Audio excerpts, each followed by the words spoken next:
Assalamualaikum warahmatullahi wabarakatuh. Perkenalkan, nama saya Nurlatika S dengan NIM 859558343. Perkenalkan, nama saya Nurliana dengan NIM 8595585612. Perkenalkan, nama saya Nurjana Capat dengan NIM 859555447. Dan pada video kali ini kami akan melakukan praktikum IPA di SD pada modul 7 KP1, yaitu Sifat cahaya.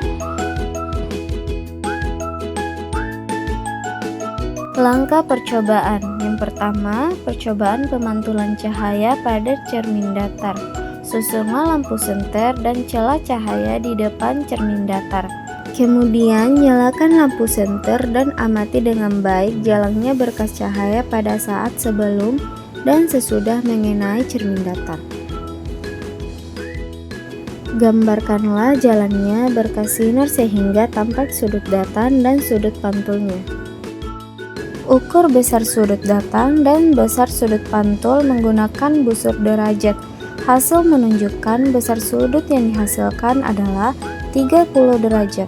Jadi dapat disimpulkan sudut datang sama dengan sudut pantul berdasarkan dengan hukum pemantulan. Selanjutnya letakkan sebuah lilin dan nyalakan di depan cermin datar.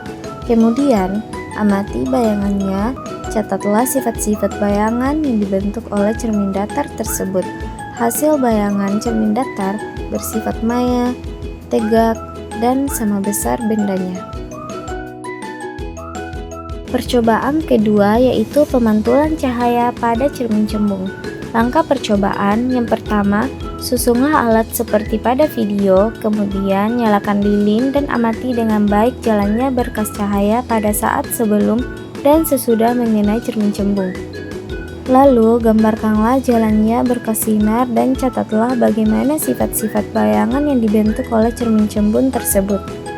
Hasil menunjukkan cermin cembung menghasilkan bayangan yang bersifat menyebar atau divergen, dan bayangan yang dibentuk selalu bersifat maya, tegak, dan diperkecil. Selanjutnya, percobaan ketiga yaitu pemantulan cahaya pada cermin cekung. Langkah percobaannya yang pertama, susunlah alat seperti yang ada di video. Kemudian, nyalakan lilin dan amati dengan baik jalannya berkas cahaya pada saat sebelum dan sesudah mengenai cermin cekung.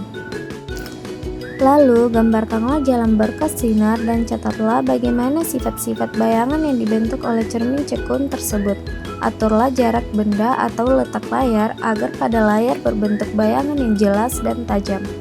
Selanjutnya, ukur jarak benda dan bayangan. Hasil menunjukkan bayangan bersifat nyata dan terbalik. Dari percobaan pemantulan cahaya pada cermin datar, cembung, dan cekung, terbukti bahwa cahaya merambat lurus dan mematuhi hukum pemantulan atau sudut datang sama dengan sudut pantul dalam satu bidang dengan garis normal. Cermin datar menghasilkan bayangan maya yang tegak, sama besar, dan sejauh benda. Cermin cembung selalu maya, tegak, dan diperkecil. Bayangan cermin cembung juga bersifat divergen atau menyebar. Sedangkan cermin cekung fleksibel menghasilkan bayangan nyata atau maya tergantung jarak bendanya.